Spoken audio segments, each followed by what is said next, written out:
Well, Hugo, thanks for popping into the TT studio. First time, good to see you, mate, but I'm starting to feel old because I'm looking over at you. And back in the 90s, I played on your dad, Sean, when he was down at the Saints. Yeah, that's right. Thanks for having me, guys. I appreciate it.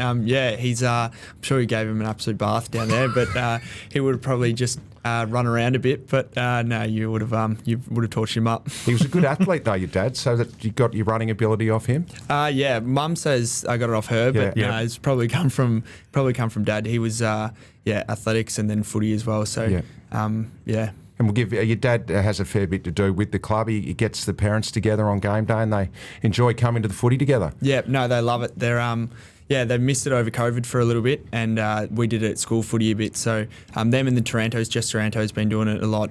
But yeah, they get together most games, I think, and go to the pub or go to the club and just get together and watch the games together. It's good. Sounds good. And just coming off the weekend, Hugo, what were the main takeaways just coming out of the review today? Yeah, it was a little bit weird. Yeah. I guess we played some really exciting footy and some great footy for the 3 quarters, and then maybe went away from that a little bit in the last quarter, played a bit safe and not the way we wanted to play. But I think there was signs that we can stick it with any team, and there has been throughout the whole year, which is great. But bittersweet in the end that we obviously want to run away with the Chockies, but that's not how footy works sometimes. Do you feel like the team you're not far off that real 4-quarter effort? You know, we've played 3 quarters in most games, and it's just 1 quarter letting down. Do you think we're not far away from a full 4 quarters? No, absolutely right. We're it's just, I think we're trying to limit the bad quarters. Everyone has bad quarters, I think, but the difference between our best and worst at the start of the year is smaller than it was the weekend just gone. So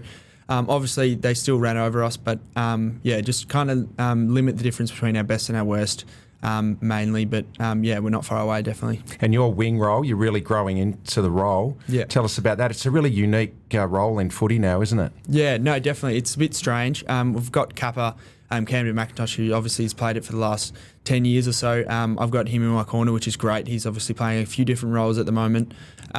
But yeah, it's nice to find my feet a little bit at the level and get my hands on the footy a bit more. But just playing a role, trying to figure out different opponents and how they kind of play, and then how can I use my own strengths to impact the game. Just on development, Hugo, just quickly, we've spoken about on this program, and how hard has it been getting drafted, at the end of 2019, coming into 2020, and through that COVID period, and on your development, now obviously playing full-time, we can play full-time VFL and AFL footy, but how hard was that when the VFL program was limited and then not getting, I guess, the weekly games at AFL level and trying to find that continuity? Yeah, well, I actually find it a bit of a blessing in disguise, honestly. Okay. Obviously, we want to play footy every week, and COVID limited that, so we were playing, 12-on-12 scratchies with 4 different teams involved, which is strange. But going up to the hub with, 30, 40 of your best mates was the best thing for, I reckon, my growth as a person and in the team. So we were just sitting together, have dinner every night together, go out for walks and stuff as much as we could do. You can't not do anything apart from hang out with each other, which is great. And I think that's kind of what got us over the line in 2020, even though I wasn't quite on the field. It was pretty special. Yep. And I reckon that really helped my development going forward. And then once the footy started implemented as well, I think knowing my teammates and playing with the guys that I hang out with for 6 months straight, it was much easier transition. Oh, good to hear. So Hugo, you're pushing towards 60 games now. Do you feel like you're really starting to find that belief in yourself as an AFL footballer and a young leader at the footy club? Yeah, definitely. I think once you get over 50, the excuses kind of start to dwindle away a little bit. But yeah, no, I'm loving my footy this year, and as I said, trying to find my feet and impact the game that I can. And my confidence is high. And once you get to that 50 games, as I said, you just got to take that next step and become a leader. We've got however many guys under 15 games or 20 games that if that was me, I'd need some support going forward. So trying to be that support, but then also leaning on the guys like Dion and Camden and those older guys that have been around for 30 years. And just trying. Dion's out the back here; he can hear you. I hope you heard that. Yeah. And what do you? I guess it's good to find balance in your career as well. So outside of footy, what are some of the things you're into? Yeah, well, I'm doing a bit of study at the moment, just studying at Swinburne, which is great. Only one subject or two subjects a year that I've been trying to juggle, which is great. A bit boring, but got exams at the moment, which is the boring bit. But loving my study, and then also just playing a bit of golf, and just bought a house actually. So trying to furnish that, make it look good, impress my girlfriend. So beautiful. That's good. Hey mate, the mullet, it's a trademark now. You've had it for pretty much your whole career. How long are you going to keep it for a while, or what's next? Nah, it's going to go. Oh no, it's going to go.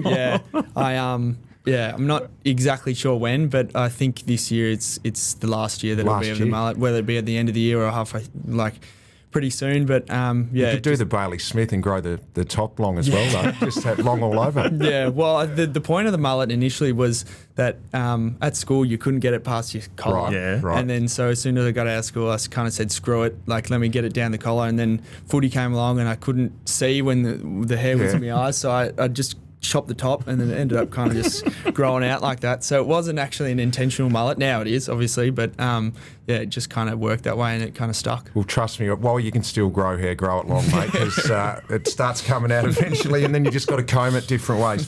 Hey, mate, who are your good mates around the club? I saw you went overseas with Timmy Taranto last year. Yeah, no, Tim's a good mate of mine, and then we've got a nice little core group of boys, me, Dowie, Rossi, and then some of the younger boys they're not too far away from us in age, so everyone's kind of a core group. But Tim's a good mate of mine. We went away last year to Europe, which was awesome. Went with Sonzi as well, and Sam Naismith, who's now obviously gone. Had a great time in Europe. Just went around to Portugal, Spain.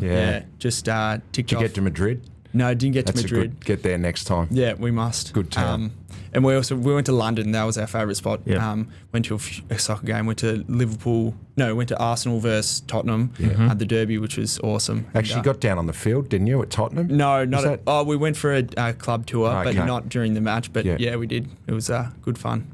One of the good picks last week, Brazer, that came out on social was Taj Houghton with the no contact. He's back into contact training. He didn't have the yellow hat on. Yeah.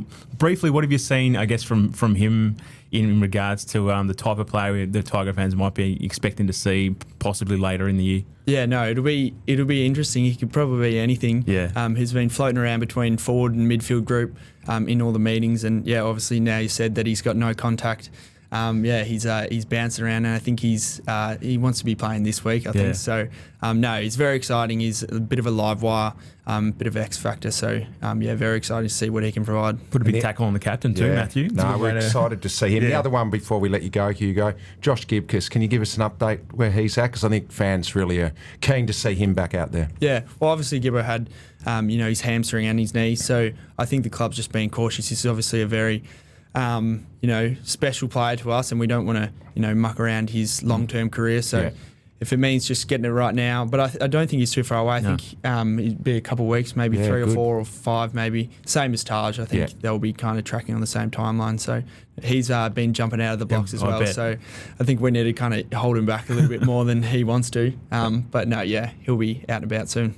Well, great, mate. Thanks for coming up. Good luck with the house. Get it looking nice for the missus, mate, and we'll see you soon. Great. Thanks for having me, guys. Thanks, Hugo. Thanks, Hugo.